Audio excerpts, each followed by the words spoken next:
Alright, Assalamu alaikum wa rahmatullahi wa barakatuh. Bismillah, alhamdulillah, wa salatu wa salamu ala rasulillah wa ba'd. So any questions from the quiz? No? Okay. Alright, so we covered quite a few topics last week. We covered this is what we're going to cover this week. So we covered we covered traveling, we covered different types of prayers and all of that. So now we're going to move on, and we're actually going to be going until the end of this book. So we're going to be finishing the Guide of the Believer book, and then we're going to be moving on to a different topic, inshallah ta'ala, Allah willing. So the extra prayers, which we didn't start, we have to realize that we talked about the 5 daily prayers. And we talked about the Friday prayer as well. But the Friday prayer substitutes for which prayer? For the Zohar prayer, right? So it's considered either it's going to be an obligatory prayer for the males. For the females, they have to pray Zohar anyway. So it's still considered in the realm of necessary, mandatory, obligatory prayers. But then there are extra prayers in Islam. And that is that besides these 5 prayers, there are other ones which are recommended that Muslims should pray whenever they have an opportunity to do so. Now, they're classified in different things. Some of them are considered highly recommended, and you should try to pray them all the time. And other ones are considered to be just recommended or encouraged whenever you get the opportunity. You know, you can go ahead, you have the time, you feel like you need to perform it, you go ahead and you perform it. So we'll start with one of the most important prayers. And that is known as the witr prayer. Witr literally means odd, right? Meaning like the odd number instead of the even. So it's going to be performed in an odd number of units. So you notice that most prayers throughout the day, the Fajr prayer is odd or even. Even has 2 units. Zohar prayer, even. Asr prayer, even. Isha prayer, even. Except Maghrib, most of the prayers are even. So this is, witr prayer is known as an odd prayer because it has an odd number of units in it, kind of like the Maghrib prayer. And actually one of the ways to pray it is very similar to the Maghrib prayer. So this is one of the most emphasized prayers that you find in Islam after the 5 daily prayers. So it's something that we should really make a habit. If you want to start doing extra good deeds, you want to start doing other things, you should first make sure your witr prayer is down, because this is a top priority for you in your life. Right, so you can pray witr prayer anytime after you pray your Isha prayer. So the timing for the witr prayer is after Isha. But it's not after the timing for Isha. It's in the time frame of Isha, but after you've prayed your Isha prayer. Right, so anytime you prayed after your Isha prayer, but before the time for Fajr enters. So anytime in the time span of Isha prayer, which is what, by the way, what is the time span for Isha prayer? It begins when? No, not an hour and a half after Maghrib. Every time zone differs. So we said, how do you specifically know that the time for Isha has come in? When the dark starts, but that's not clear enough. More clear. When the white, not white light, yeah, the brightness, the white brightness in the sky has disappeared. The glow, the white glow in the sky has disappeared, and the night comes in. So meaning night comes, but what defines night? It means that white glow is gone in the sky. Right, so that's the definition of when Isha starts. And when does Isha end? Right, but what is Fajr? The white line? Right, what's that called? In English? Not sunrise. It's easy to confuse it with sunrise. It's dawn, right? So the witr prayer time begins when the white glow in the sky goes away, and it ends when when the dawn comes. So you can pray any time between then, but the one condition is you have to pray Isha first. You have to pray your Isha first. Okay, so you can do it any time after you pray your Isha prayer. Now it's recommended to delay your witr prayer until the last 1/3 of the night. That's what's considered to be recommended. So what is the last 1/3 of the night? Well, if you consider what night is, you consider sunset, and you consider dawn, right? Or yeah, dawn pretty much. And you take that time and you divide it into 3 portions. Let's say 3 hours each, for example, depending on the season. The last third of it, which is about 2-3 hours before Fajr prayer, before dawn, that's considered the recommended time to pray witr. Now that's only if you're used to waking up early, right? If you're in the habit that you know you're going to wake up. But a lot of people, they try and they say, okay, I'm going to try and pray in the recommended time. I'm going to wake up 3 o'clock in the morning, 4 o'clock in the morning, but you don't end up waking up. You miss it quite often. So if that's the case, it's better to simply pray the witr prayer before you go to bed at night, because you're allowed to pray at that time as well. So you can pray before you go to sleep at night so that you're not going to miss this prayer. Now there are several ways to actually pray the witr prayer. And one way to perform it, which is a very easy way to learn it, it's very similar to the Maghrib prayer. So the Maghrib prayer, you know, is 3 units, right? With in almost the same way, same shape, same form as praying the Maghrib prayer. So what you do is, in the first unit, you're going to recite Al-Fatiha. And then what do you normally do in the first unit of Maghrib prayer after you recite Fatiha? More verses of Quran. You can recite whatever you want. So in the witr prayer, it's recommended to recite Surah Al-A'la, if you know it. Otherwise, you could recite anything. It's just recommended. It's not a requirement. So you could go ahead and recite whatever else you want to do. In the second unit, when you stand up, you're going to recite Fatiha. You can recite any other surah, but it's recommended to recite Al-Kafirun in the second unit, which is one of the shorter ones. So it's pretty easy to memorize. قُلْ يَا أَيُّهَا الْكَافِرُونَ. And then what you do is, after you recite Quran, after you're done in the second unit, you sit like normal. You stand up for the third unit after you're sitting and everything. And in the third unit, after you finish reciting your Surah Al-Fatiha, you recite Al-Ikhlas. So Al-Ikhlas is قُلْ هُوَ اللَّهُ أَحَدٌ, that surah.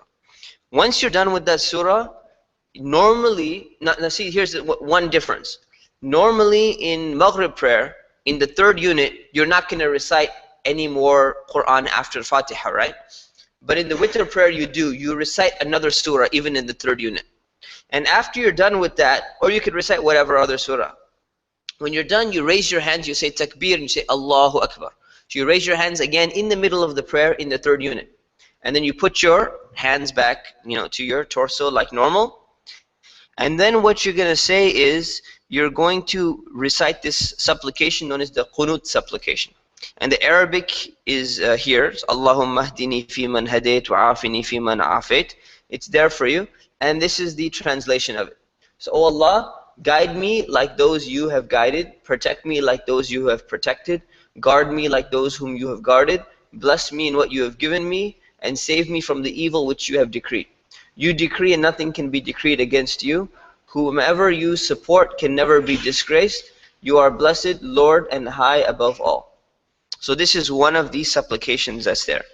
There's more than one supplication that you can read in the witr prayer, right? But as long as it's been narrated from the Prophet, right? So there's more than one. I chose this one because it's pretty short and it's a little bit more intimate speech. So both, all of them are correct. There's actually another main one which is very common. You could choose either one. They're both fine. If you don't know the supplication, what do?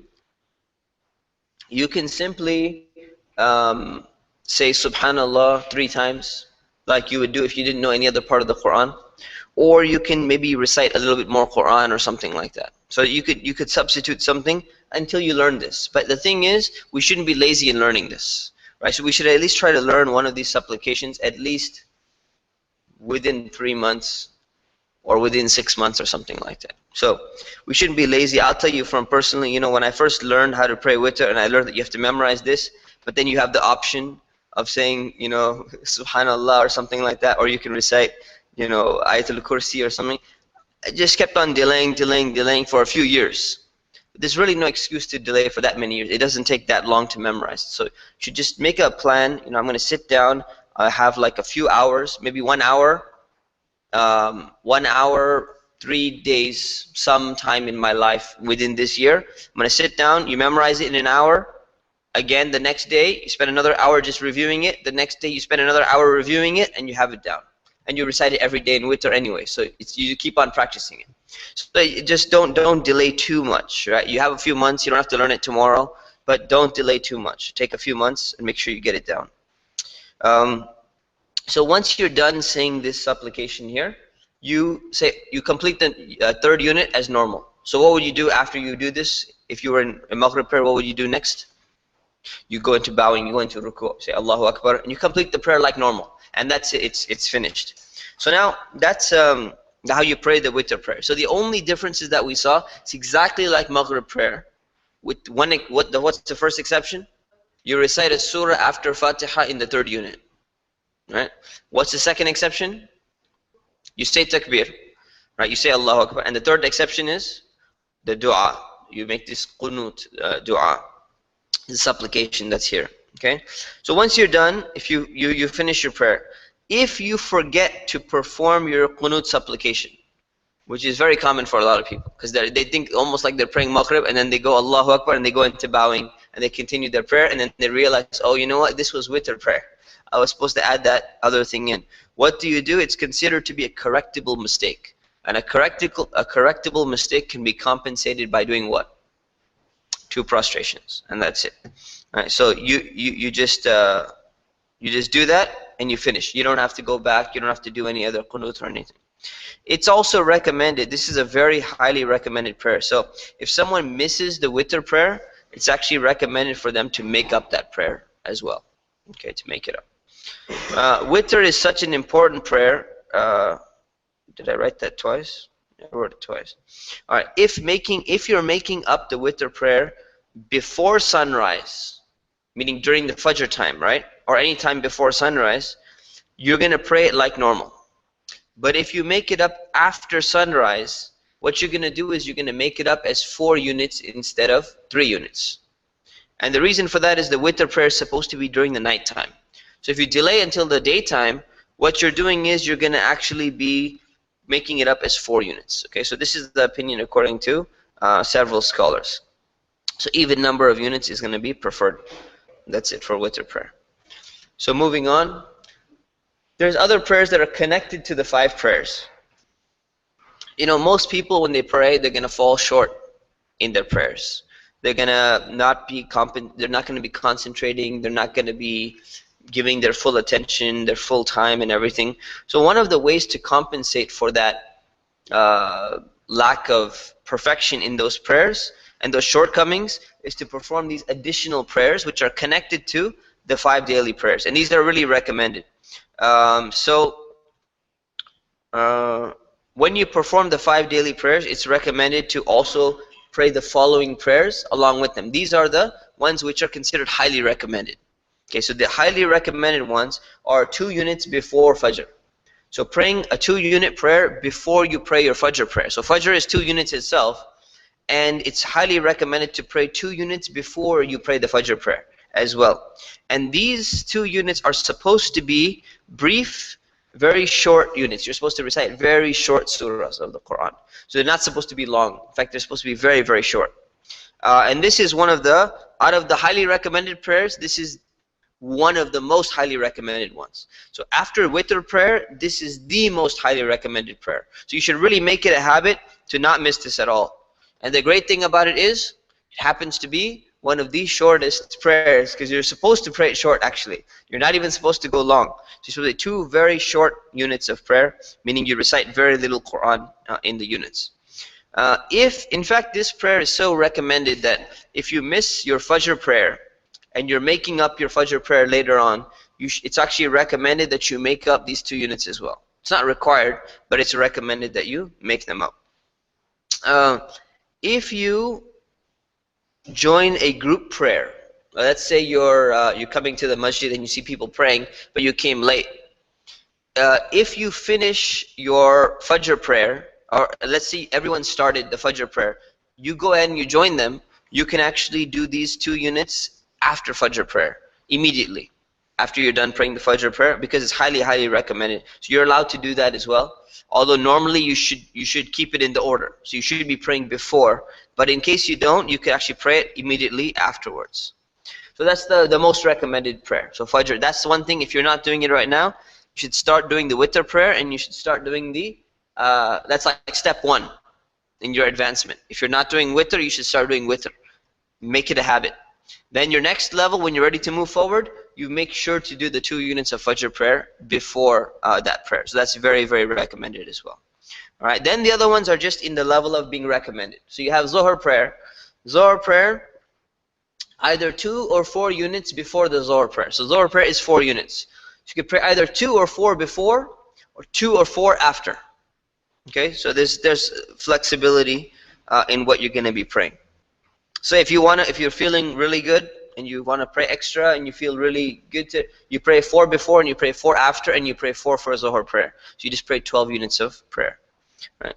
Then there's 2 units of prayer after the Maghrib prayer. Right, so 2 units after Maghrib prayer. We said Asr, there is a recommended prayer, but it's just slightly recommended. So it's not at the same level, so we didn't put it in the list. Maghrib is 2 units of prayer after Maghrib, and Isha is 2 units of prayer after. It's recommended. So what do you do then? Do you pray witr first, or do you pray this 2 units of prayer first? You pray the 2 units of prayer first, then you pray witr. So if you're gonna do this, you do this first, then the witr prayer. So let's say you were praying Isha, it's gonna be 4 units. Then it's recommended that you pray 2 after that.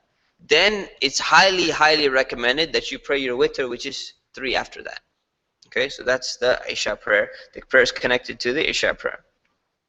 Now, these prayers, not only do they merit reward, they bring you closer to Allah, but like I said, they help you compensate for the mistakes and the inattention that you had during the prayer, the 5 prayers that you were praying in the first place. So it kind of helps you and gets you either warmed up or compensates from some things. Now, these prayers are considered optional. Right? They're not considered mandatory such that you have to do them. If you miss them, you don't have to make them up like you have to do with the other prayers. And if you overlook them or you skip them someday or whatever, it's not considered to be sinful on you. So you don't get a sin.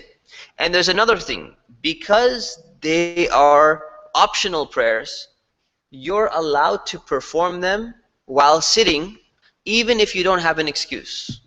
So you can actually pray the prayer sitting down, even if your back is fine, you're standing up or something like that, except the reward of the prayer will be half for you. You get half the reward if you're sitting down. Right, so you can go ahead and perform these prayers sitting. So some people, they feel a little bit tired or something. They're thinking, should I pray? Should I not pray? I'm a little bit tired. Okay, I'll go ahead and sit down and perform this prayer. You get half the reward for the prayer itself, but you still get something. So you can go ahead and sit down and pray, but you cannot do that with the mandatory prayers. You can only sit down if you actually are ill, your back hurts or something like that. There's another thing, is that when you're traveling, these prayers, which are optional prayers, you can actually perform them while sitting in a car or riding on an animal, on a horseback or something like that. Obviously, not while you're driving, because that would be dangerous, right? But when you're sitting in the passenger side of I just want to point that out, right? So if you're sitting in the passenger seat of a car, or you're sitting in the back seat of a car or something, even though you're not going to be able to face the direction of prayer, you're allowed to perform these prayers while you're traveling.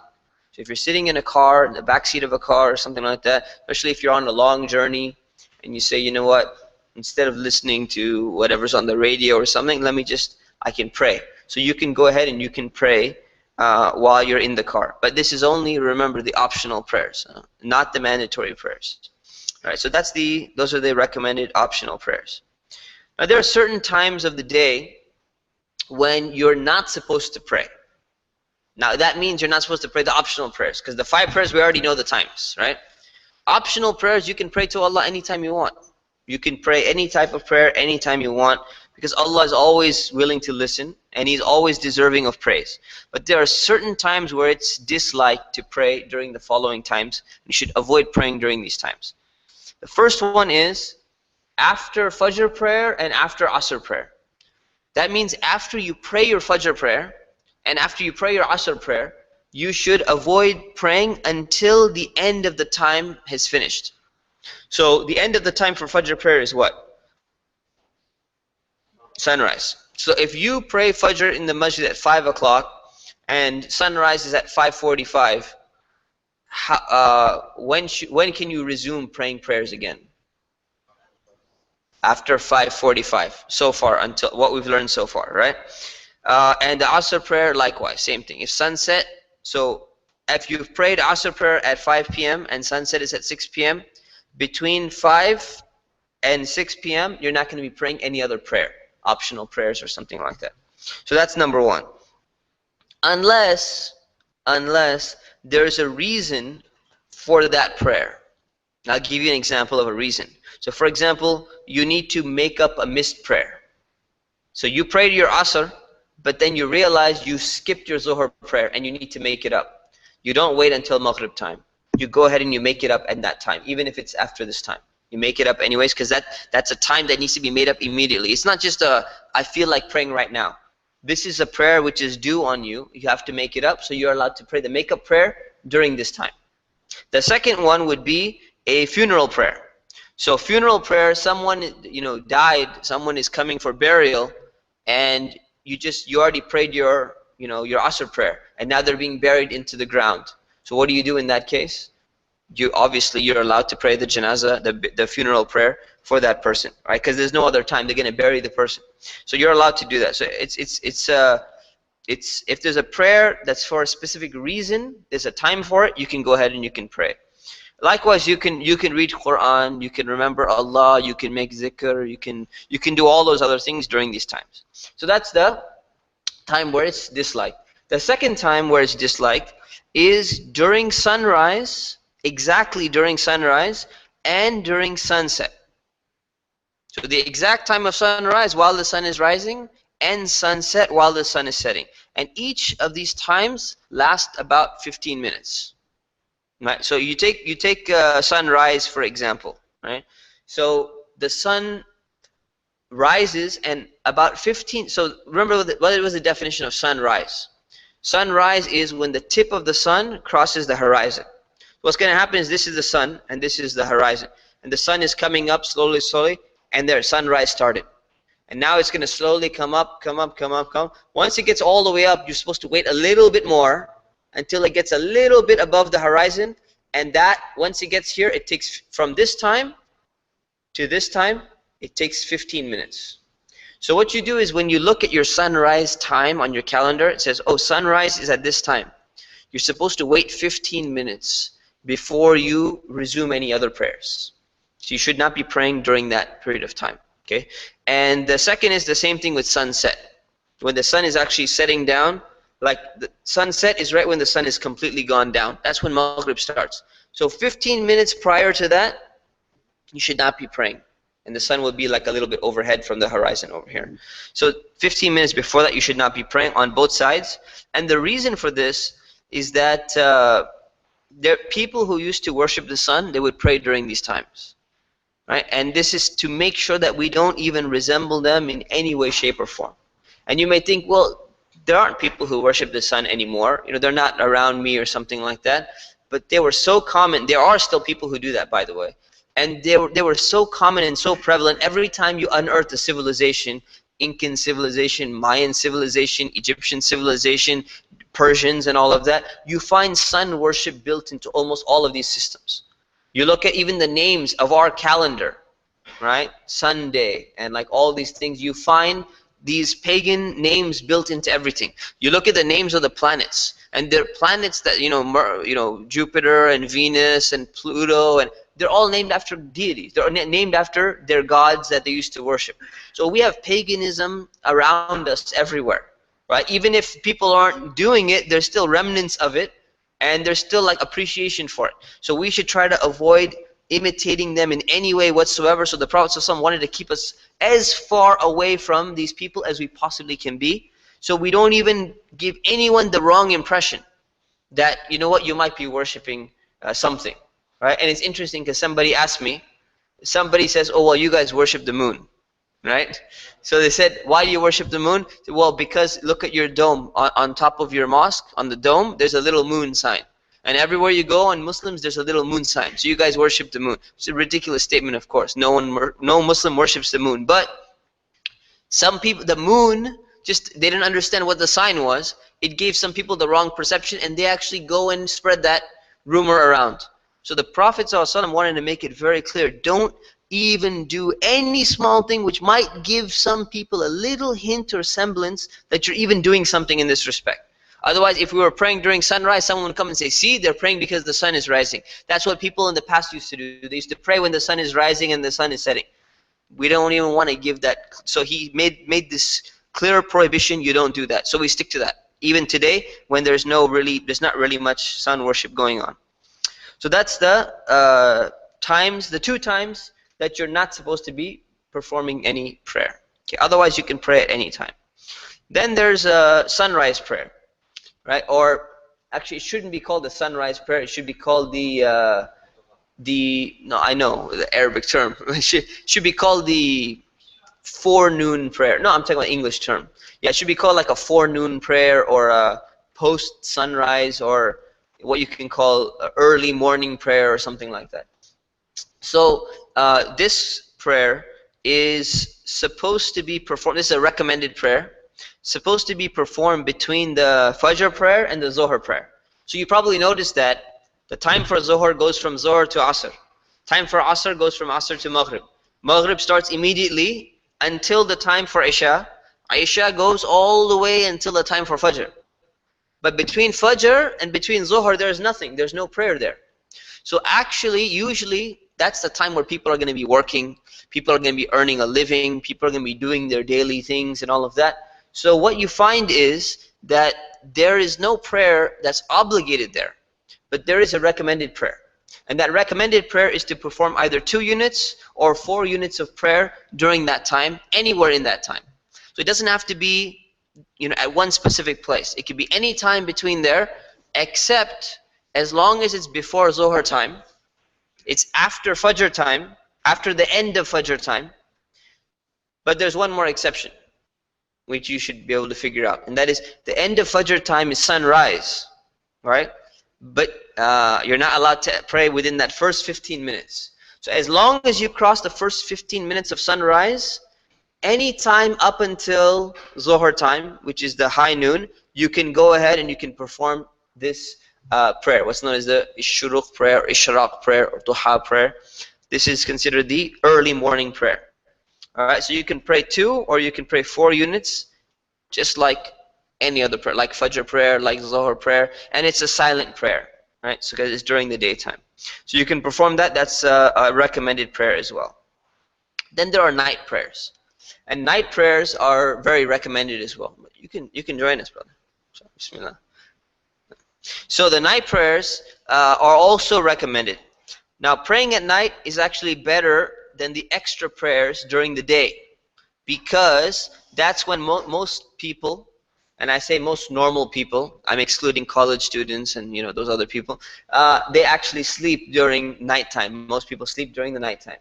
So that's why, because while people are sleeping, it's difficult to wake up from your sleep, interrupt your sleeping pattern. So it shows more devotion and obedience to Allah subhanahu wa ta'ala. So these are considered very rewarded prayers, because they're difficult. It's difficult to wake up in the middle of the night, disturb your sleep, and start praying at that time when everyone else is comfortable and sleeping. So this is something that's it's very very rewarding, but it's not considered highly recommended at the same level as witr prayer, or at the same level as the 2 units of prayer before Fajr. Right. So the night prayers can be performed anytime after Isha and, well, after Isha, but the best time to pray them is in the last third of the night. So the best time to pray these prayers is the same time that the best time for witr prayer is, at the last 1/3 of the night and after you've slept. So otherwise there's not much reward of you waking up from sleep to pray the prayers if you didn't sleep in the first place. So like all those college students, they're like, oh, I pray every night before I go to sleep. What time do you sleep? Sleep at 3:30 in the morning. So you didn't sleep actually in the first place. You just stayed up watching TV or something, and then you decided you're going to go ahead and pray. So it's still rewarding, of course, but it's not the same level. So it's recommended if you wake up to pray between 2 to 8 units of prayer, consisting of 2-unit prayers each.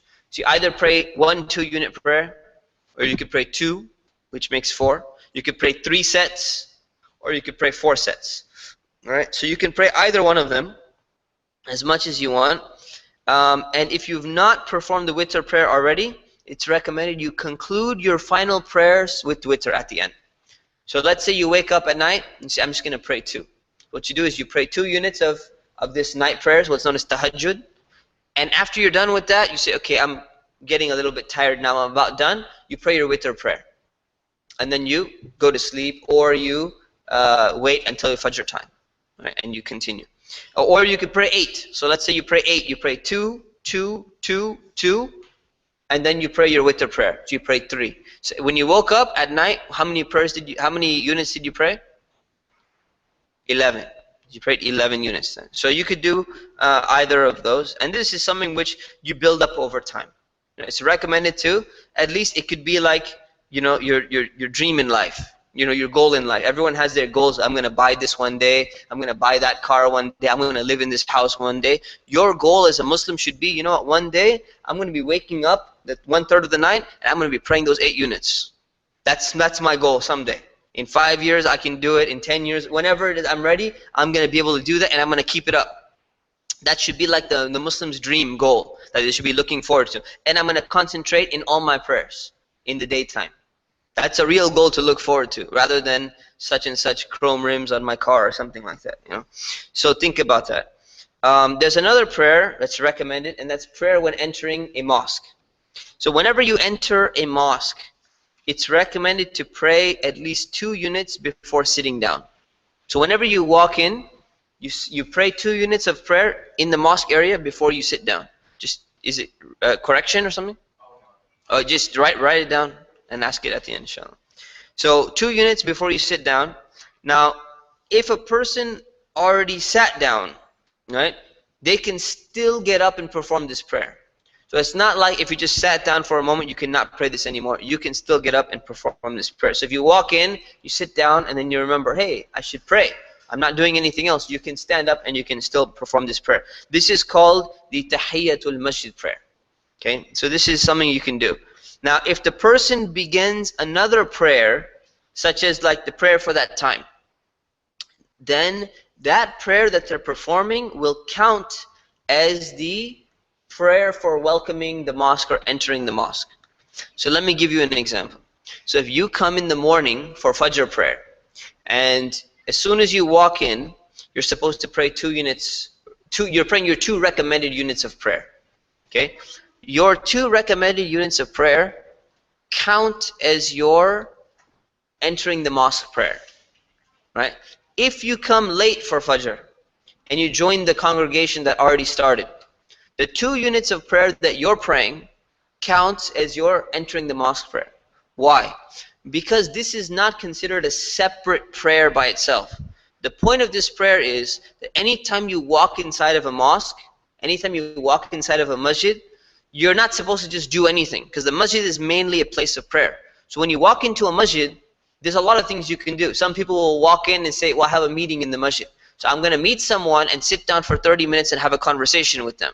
Instead of doing that before you walk in, what you're doing is you're almost redefining the masjid as being a place of conversation. So in order to maintain the fact that it's still a masjid, a place of prayer, you walk in, you perform these 2 units of welcoming the masjid or entering the mosque, and then you sit down and you do whatever else you want to do. Sit down for an hour, sit down for half hour, whatever it is. You go ahead and you do that prayer. So that's what the way that this prayer works. All right, so the wisdom behind it is to honor the mosque by praying in it before you walk in. That's the point or the wisdom behind this, right? And according to some scholars, only one of these prayers with that intention is recommended per day in a mosque.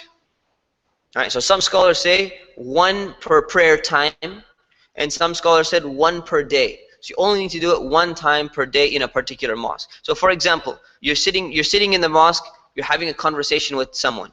You have a meeting with someone, you're discussing some things with them, and then you decide, you know what, I need to go to the bathroom. So you go to the bathroom, and you come back to continue your conversation. Should you be praying another prayer of entering the mosque prayer again? No, you don't need to do it again. Right? Now let's say you decide, okay, we're having a meeting, we're going to go out and eat lunch for a few hours, and then we're going to come back and we're going to meet with someone else. Right? Do you need to perform your prayers? Well, some scholars said if the prayer time is different, then you should do it again. Other scholars said, no, it's only once per day because you're honoring the mosque. Once a day is sufficient for you. So there's a little difference of opinion on that. But just keep that in mind. It's a recommended thing. If you do it, at least try to do it once a day. But if you walk in and you already perform a prayer, which is part of the group prayer or whatever it is of the day, it counts as substituting for your Tahiyatul Masjid or your this prayer, this entering the mosque prayer. Okay, moving on. The funeral prayer. Okay, funeral prayer is an important thing. It's death is a fact of life. Nobody denies that sometime everyone is gonna pass away. The funeral prayer has been implemented in Islam in order to honor a dead Muslim, in order to pray for them once they've passed from this life, from this world. So who needs to pray, first of all? Who must perform this prayer? The funeral prayer is a collective obligation on the entire Muslim community. So meaning, what is a collective obligation? A collective obligation means that as long as there are some Muslims in the community performing this prayer, they're preparing the dead body and they're praying over the person and all of that, praying for the person, then the responsibility will be fulfilled. Right? But if no one does it, if everybody neglects it, every single Muslim who's living in that community is going to be responsible for neglecting their duty. And this is a very, very important thing. Because if some Muslim dies in this area, and every Muslim goes and says, you know what, well, I don't have time to help bury them, and I don't have time, and I don't have time. You say, well, we're performing the prayer now. We need to do the prayer of this person. Well, I'm busy, and he's busy, and she's busy. Everyone is busy, and no one performs the prayer for that person. Then what's going to happen is every single one of the Muslims in that area is held responsible and is going to be sinful in front of God. That's a very serious thing. Now, alhamdulillah, in America, for example, this rarely happens, but it happened recently. Unfortunately, it happened recently. And it's something that we need to realize, that our collective obligation takes priority over our own busyness, as well as over our PR, public relations campaigns and all of that.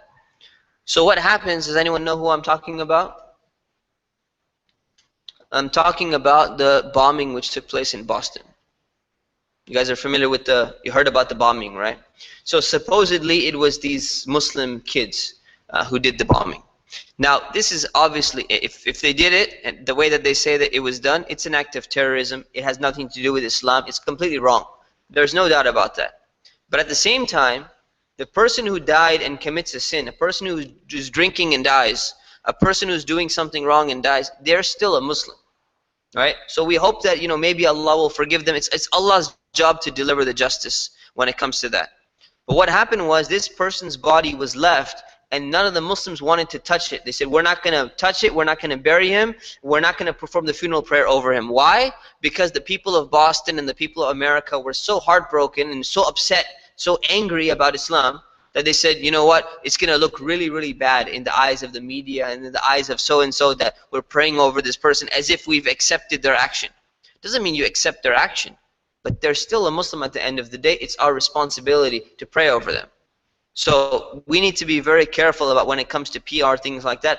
A collective obligation takes precedence and priority over any PR agenda that might be out there. So just a note to keep in mind. All the masjids, as far as I heard, if this report is true, they refuse to pray over the person. Why? Because the media and Fox News and everything was literally breathing down their neck, and they would target them. If you get targeted, you get targeted. I mean, what can you do? But this is a person's responsibility. Go in a corner and do it somewhere outside the city or something like that. You don't have to do it inside your mosque. You could be anywhere. Do it at the graveyard or whatever it may be. Yeah. Yeah, I'm going to talk about that, inshallah. So the body is supposed to be there. All right. So this is communal obligations. Just keep that in mind. So wherever you are, something happens, someone's got to take off time from work. Someone's got to take a vacation one day from work and go and pray over that person and make sure that their body's buried. Otherwise, who's going to do it? Who's going to do it otherwise? So what are the conditions? The conditions for performing this prayer: first of all, the deceased must be a Muslim. Second of all, the dead body must be present and it must be prepared for burial. So the dead body has to be present there, and it should be there, it has to be there. In case someone has been buried already and nobody performed the funeral prayer over the body, you can pray in front of the grave where the burial was, if the burial was recent. It recently happened. But if it's been like, you know, a few weeks, it's been a few months, it's been a few years or something, then you just leave it, you just skip it, and Allah knows, you know, Allah knows the intention.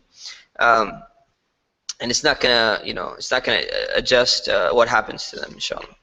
So how do you perform this prayer? So this prayer consists of only standing. You stand the entire time. There is no bowing, there is no prostration, there is no sitting. You stand literally the entire time like this, okay? So the way that it's done is you place the deceased person in front of the imam. Okay, so you have the person in a coffin or in the, you know, like wrapped up and ready to be buried. You place them on the ground or, you know, on a table or whatever it is, and the imam, the leader of the prayer, is going to stand right in front of them but facing the direction of the prayer. Okay, not, you know, not obviously not away from the direction of the prayer. It's going to be facing right there. And the followers will line up behind the imam as normal, right?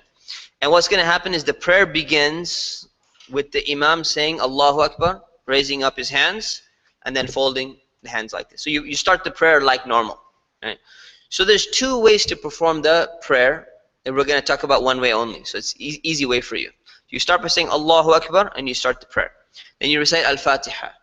So you recite Surah Al-Fatiha just like the normal way that you would start prayer. Then what you do, the imam says another takbir. He says Allahu Akbar again, and he raises his hands a second time. And he folds them again. And then and this is all silent, by the way, because in the daytime it's all silent. Everyone will silently recite the salawat, the blessings on the Prophet. So you say Allahumma salli ala Muhammad wa ala ali Muhammad. Where do we recite this in prayer normally? During the sitting position. So at the end, near the end of the prayer, we say this right before we conclude the prayer in the sitting position. We take that same thing which we say every single day, and we say the same thing after we make this second Allahu Akbar takbir. So we say Allahu Akbar, recite Fatiha, Alhamdulillahi Rabbil Alameen, Ar-Rahman Ar-Rahim. Say Allahu Akbar, say Allahumma salli ala Muhammad wa ala ali Muhammad. You finish the whole thing. Then the imam says another takbir. He says Allahu Akbar again, raises his hands again, folds them. Then everyone is supposed to silently supplicate for the deceased person. So you make a dua supplication for the person. And you can use any words that you want, as long as it's in Arabic, because it's a prayer. So the most basic thing you can say, you say Allahumma ighfir lahu. That's all you can memorize, you just memorize that. If it's a man, Allahumma ighfir lahu. If it's a woman, Allahumma ighfir laha. The hu becomes a ha in Arabic, right? So you can say that. There are a lot of different supplications that the Prophet, peace be upon him, taught the Muslims. So you can memorize either one of those. Here's a very short one.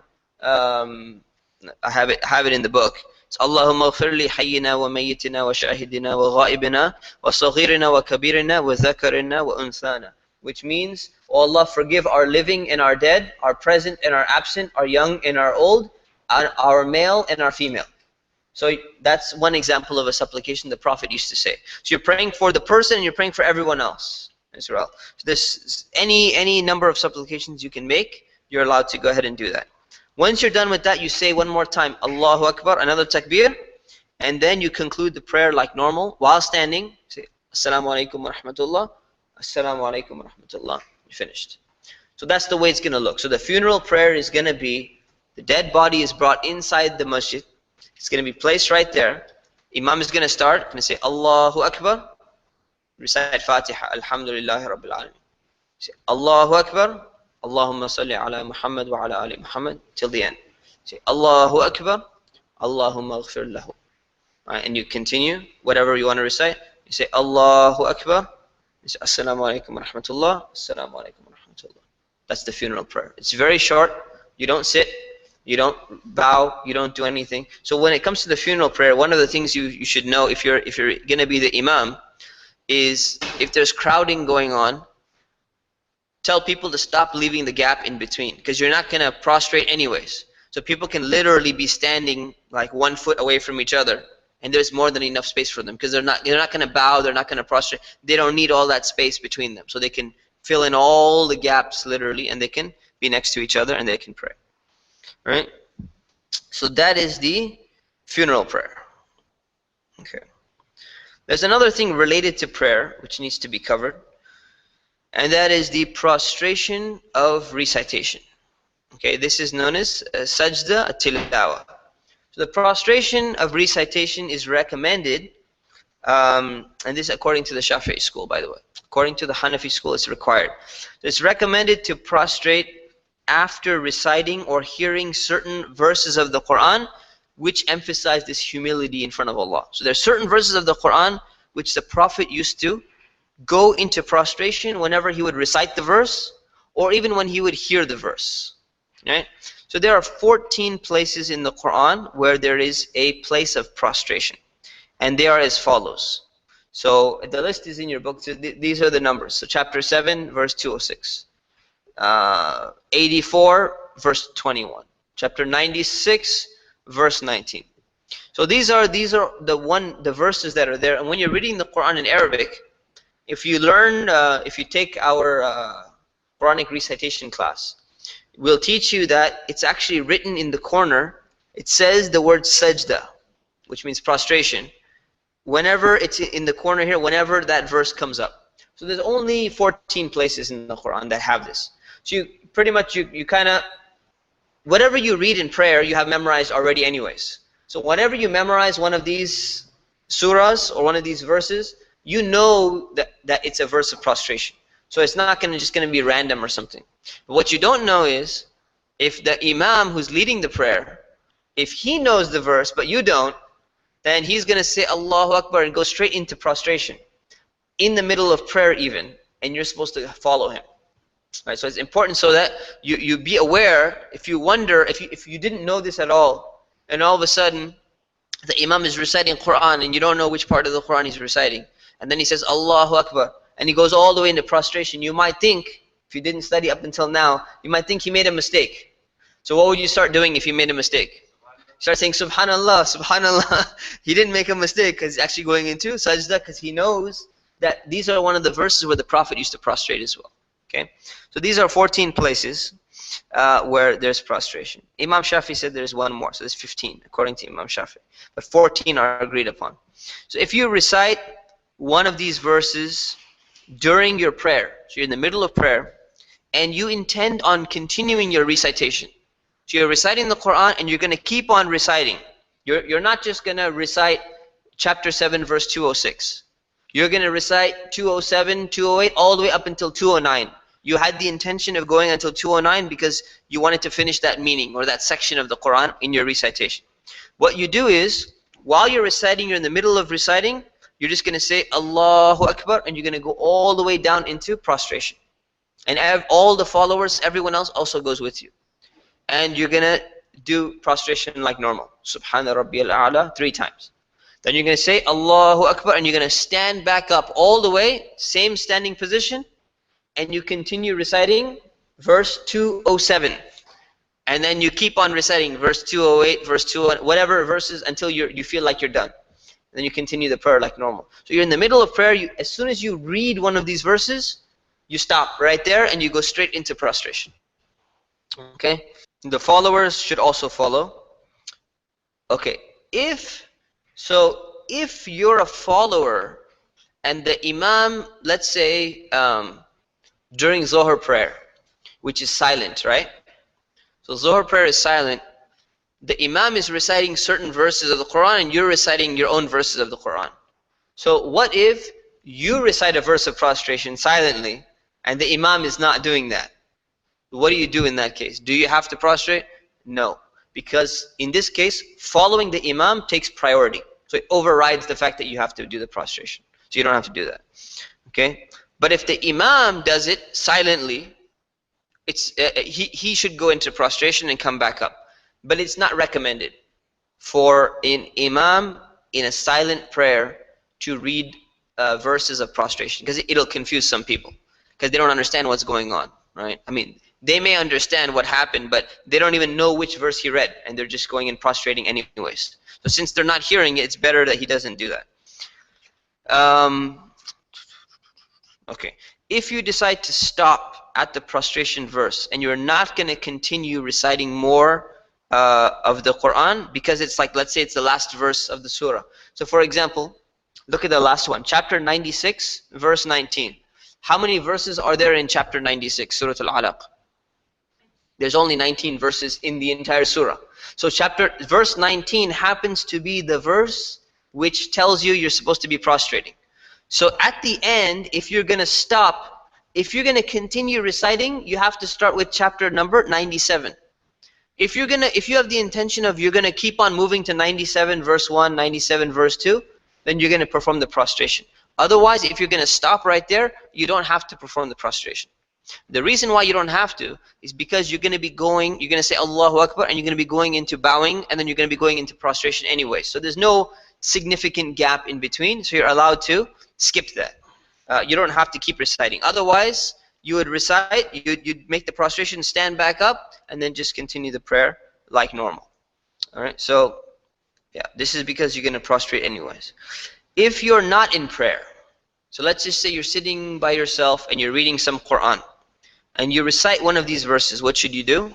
Well, you should stand up, you should say the takbir, say Allahu Akbar. You don't have to raise your hands or anything. Stand up, say Allahu Akbar, and go into prostration. You perform the prostration the same way you would normally do. You say Allahu Akbar and you sit back up. You're done. That's it. No salam, no nothing else. Just like normal. That's it. That's all that requires your prostration. That's all that you have to have. Okay. According to the Hanafi school, you have to be in a state of purity while performing this prostration. Meaning you have to have wudu while performing this prostration. And usually you would, because if you're reading Quran, unless you're memorizing, reviewing, you would generally have it anyways. According to Imam Shafi'i, though, it's not a requirement. But you make sure that you're properly covered when you perform this, and make sure that you're facing the direction of prayer, the Qibla, when you're performing the prostration. Okay? And if you're outside the prayer, let's see what happened here. So if outside the prayer you're reciting the Quran, or you hear someone else reciting one of these verses, you should prostrate, but it doesn't have to be done immediately, right? So you can either do it immediately, or you can delay if you want for a little while. So let's say, for example, you're sitting in the masjid, you're listening to someone reading Quran, or you're reading Quran yourself. You don't have to perform it immediately. You can, let's say you had the intention of sitting down, you wanted to read 2 pages of Quran. You opened up the Quran, and you happen to be at chapter 7, verse 200. Surah Al-A'raf, and you're reciting from verse 200, and you say, I'm going to read about 20 verses of the Quran. So you're reading, and you say, you know what, I got to 206, but you know what, I want to, let me just finish what I'm reading. You can go ahead and finish until verse 220, and then you can do the prostration afterwards. You would normally want to do this. Why? Because if you're memorizing, right? So when you memorize, let's say you're memorizing chapter 13, verses 14, 15, 16, and 17.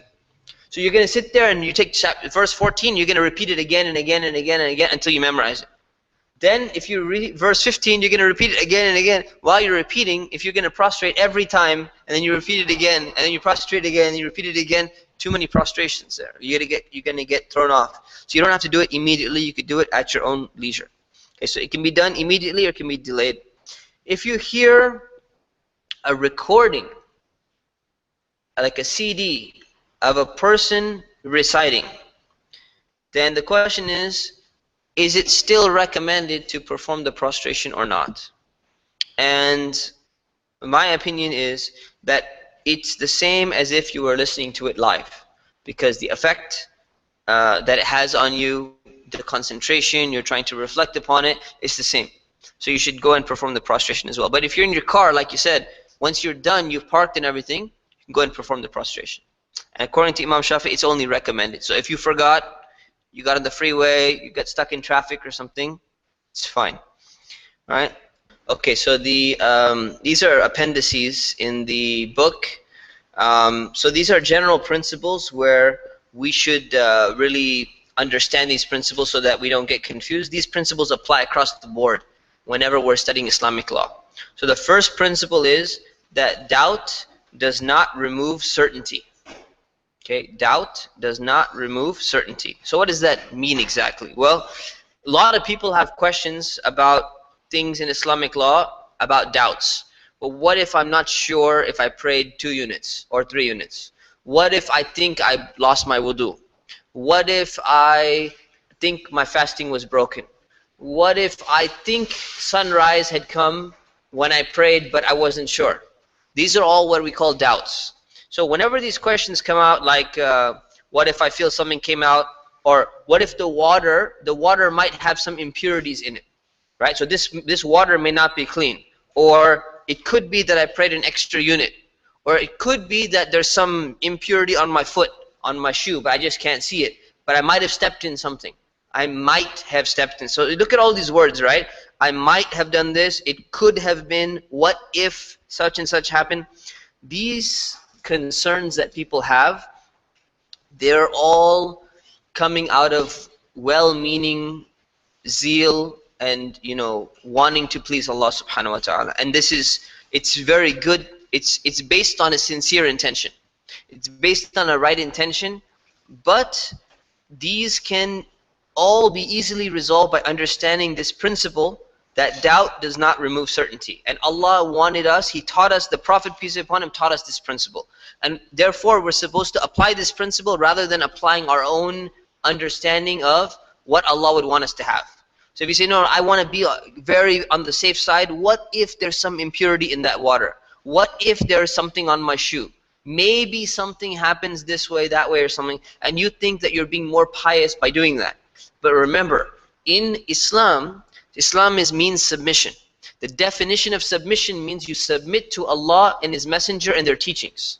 So if the Prophet taught us this principle, that doubt does not remove certainty, right? Don't let doubts overcome what you have general certainty about, then our devotion to Allah should be in following this principle, rather than in thinking that when we follow each and every little tiny thing, what if maybe this, maybe that, you're not actually following Islam by doing that. You may think that you're trying to do something good with a good intention, but with the wrong knowledge.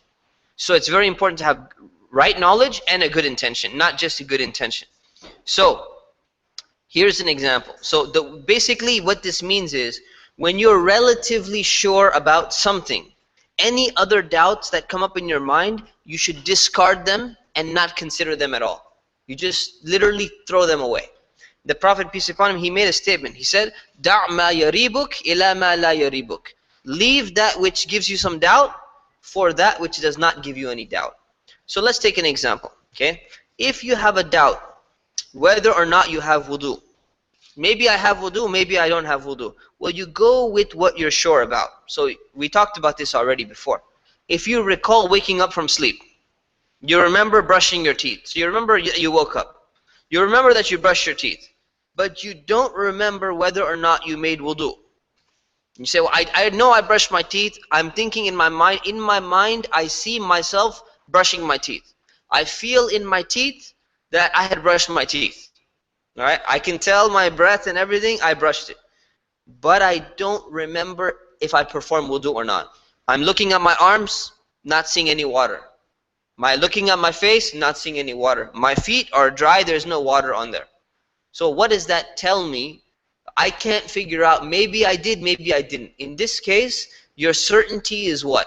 You're certain that you brushed your teeth, and you're certain that you woke up, which also means that you're certain you were sleeping. And if you were sleeping, you lost your wudu. So your certainty here is you don't have wudu, and you're supposed to perform your wudu. This is considered, this is not considered a doubt. right? So this is a doubt whether that you made wudu or not. But the certainty is that you didn't have wudu because you're certain that you slept. And you doubt whether you had wudu, so you don't have wudu. You throw the doubt away. So the doubt is what? Maybe I have wudu, maybe I don't have wudu. And the certainty is, I'm sure I was sleeping.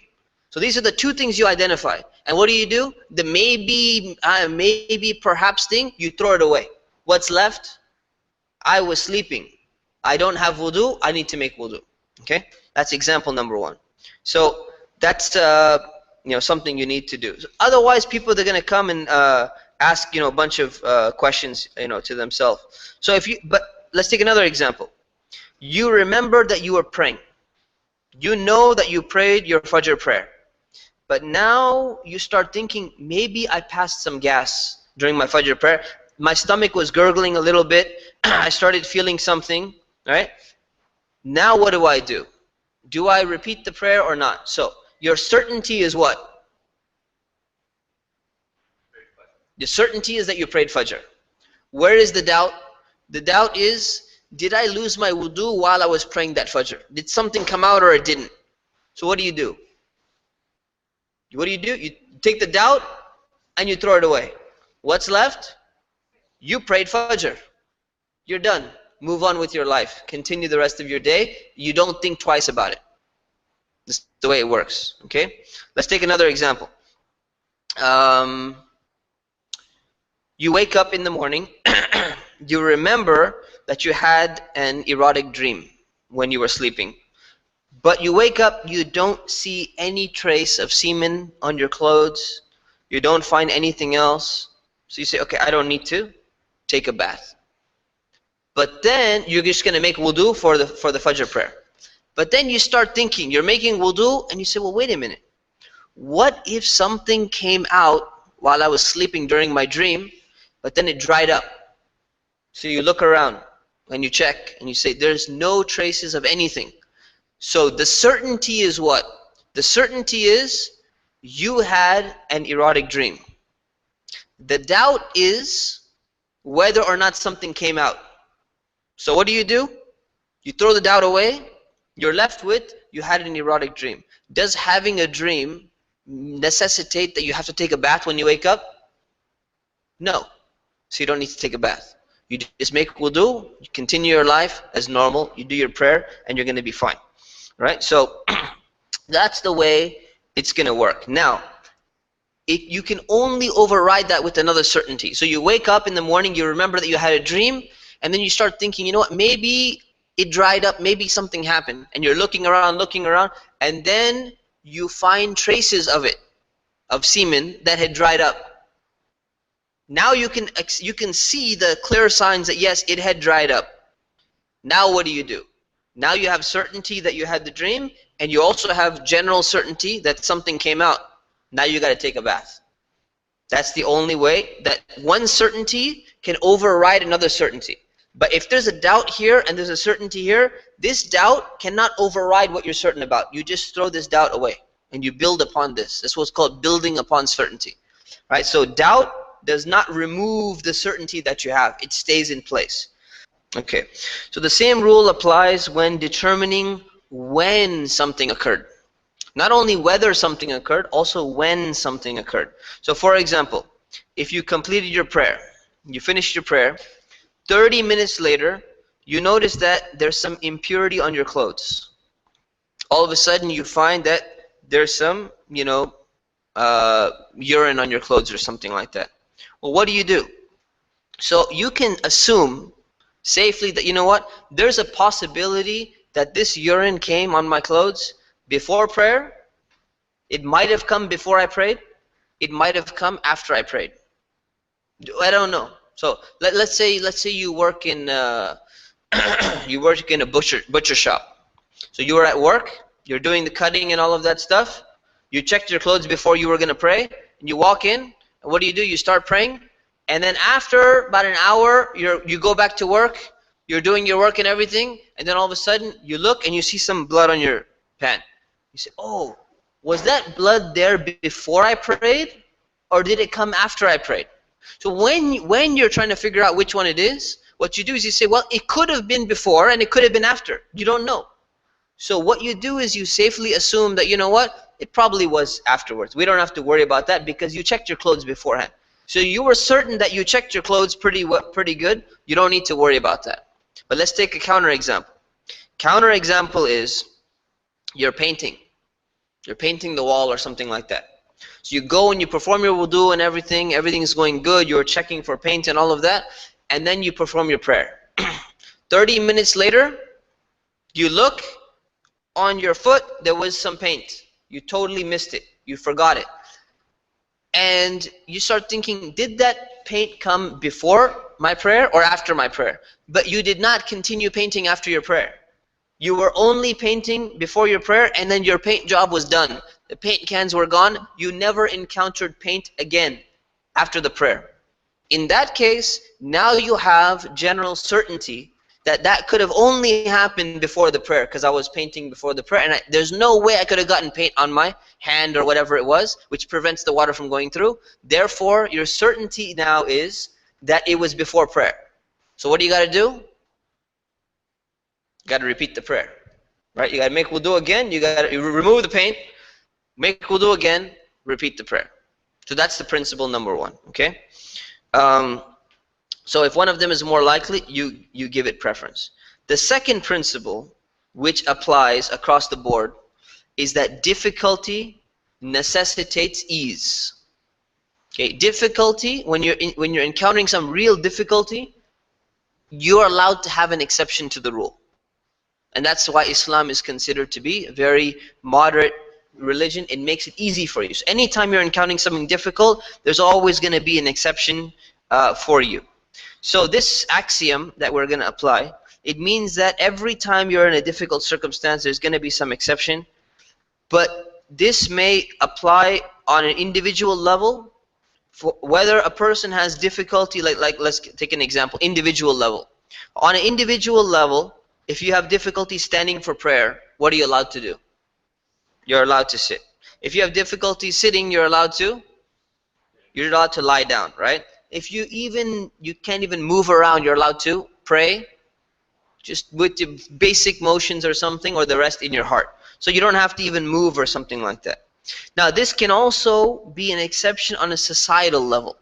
So if you're in a society where everyone is going to be,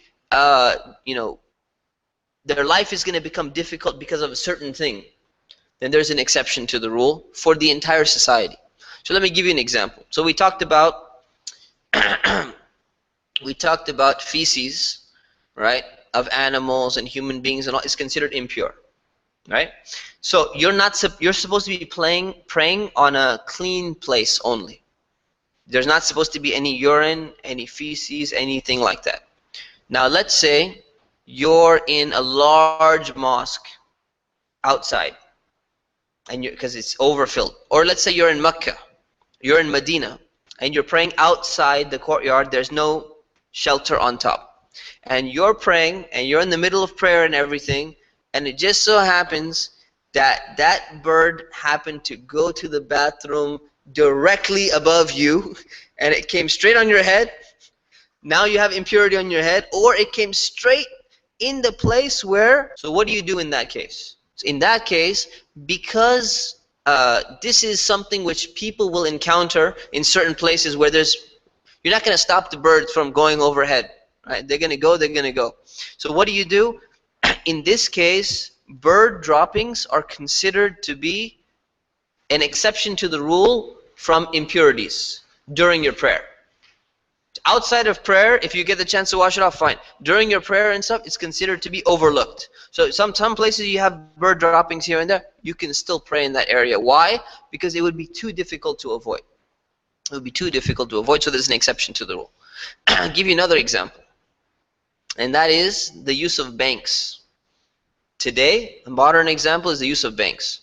So many people don't think about it, but when you put your money in a bank, they're not doing you a favor by keeping it for you, right, as like a gesture and a kindness and a courtesy, and they don't charge you any monthly payment. It's like they're not there to do you a favor. So what they're doing is they're taking your money that you deposit in the bank and they're loaning it out to somebody else on interest in order to accumulate more money. And we know that as Muslims we don't give interest and we don't take interest. So by putting your money into the bank, what you're ending up doing is you're basically giving it to someone to use it, and to use it in order to make interest off of it, which is technically impermissible in Islam.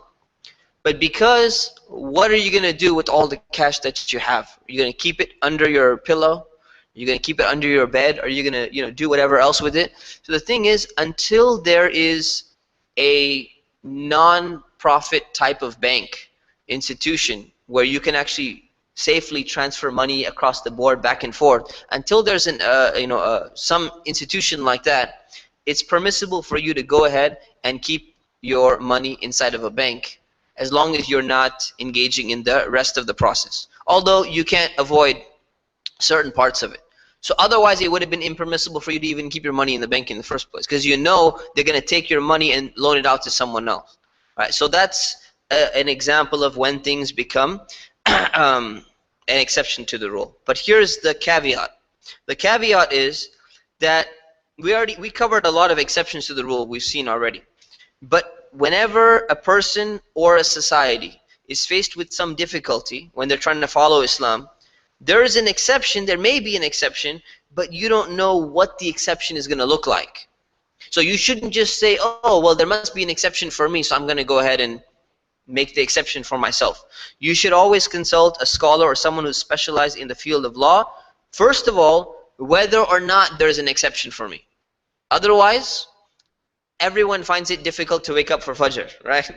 So it's just so difficult to wake up for Fajr in the morning, in the summertime, 5 o'clock in the morning. It's got to be an exception. I'm going to pray 8 o'clock in the morning. You can't just make an exception for yourself like that. Otherwise, but it's too difficult. Trust me, it's way too difficult. So no, you can't just say it's difficult. It's more difficult than when I'm traveling. So I'm going to shorten my prayers. You can't do that. You can't just make it up the exception yourself. And second of all, you need to know what the exception should look like. So what is the exception supposed to look like exactly? So let's say a person who's injured. Person has some type of injury and they didn't take this class. And they don't know, they never studied what to do. So the injury, someone has an injury, say, well, you know what? I know there's got to be an exception to the rule. But what is the exception? If you have an injury, does it mean you can skip prayer? Or does it mean you can delay your prayer and pray it later once you're healed? Or do you perform the prayer in a different way due to your injury? These are all exceptions to the rule. Now that you've learned, when you have an injury, which one of the exceptions is the correct one? You pray in a different way. Can you skip the prayer? You can't skip the prayer. Can you delay it and then once you're healed you go back and you pray it again? No. Right? So there's a certain way to make the exception as well. So that's very important to keep in mind. Okay, so that's why you don't just, what you should do is, as soon as you know you're in really difficult circumstances, you know that Islam is going to have an exception for you. But first you have to determine, am I legitimately in really exceptional circumstances, or am I just being a little bit, of a wimp or something like that? I'm just not being tough enough on myself. You need to figure that out by going and asking a specialist. And then if you are in very difficult circumstances, then they're going to tell you what the exception to the rule is. Right? So if you, let's say you need to earn a living, you can't even find a job, and the only job that you can find, and literally you have to support a family, the only job you can find is dealing in something which is considered impermissible in Islam. There is an exception for you. But before you assume and think that, yeah, I know I have to earn a living, in your mind you may be thinking, I have to earn $20 an hour. I'm not going to settle for a $15 an hour job. But when the person goes and assesses your situation, there was a halal job for $15 an hour, but you felt that you had to have the $20 an hour one in order to survive. So you wanted to go in that one. The person might explain to you, say, what, you're not qualified for an exception because you could get the $15 an hour job and you still support your family. So you have to first check with someone to figure out whether you qualify, and number two, what the exception to the rule will be. Right? So if you get a job, for example, having to serve alcohol in a restaurant because you can't find any other job, that can be an exception to the rule as long as you need to support your family until you find another job. But if you go and say, well, I really need this job, So well, what is the job? I'm a hitman. I'm assassinating people. Okay, no, you can't take that job. So you say, well, there's an exception to the rule. My family needs to make money, and this guy's gonna pay me $500 to take this other guy out. There are exceptions, and then there are exceptions. So you have to figure out which exception is gonna apply, which exception is not gonna apply. So it's very important before you take it into your own hands, go and consult an expert. Okay. So we'll stop here. Next week, we're actually 1 week ahead. So next week, I think if I can prepare the notes, we're going to cover the pilgrimage, inshallah. We'll cover Umrah and Hajj. The following week, we cover Zakah. And there's going to be a lot more people because we're opening up the class to everyone. The following week after that, we're going to cover Ramadan, inshallah. All right. Subhanakallahumma wa bihamdik. Nastaghfiruka Allah wa natubu ilayk. Assalamu alaikum.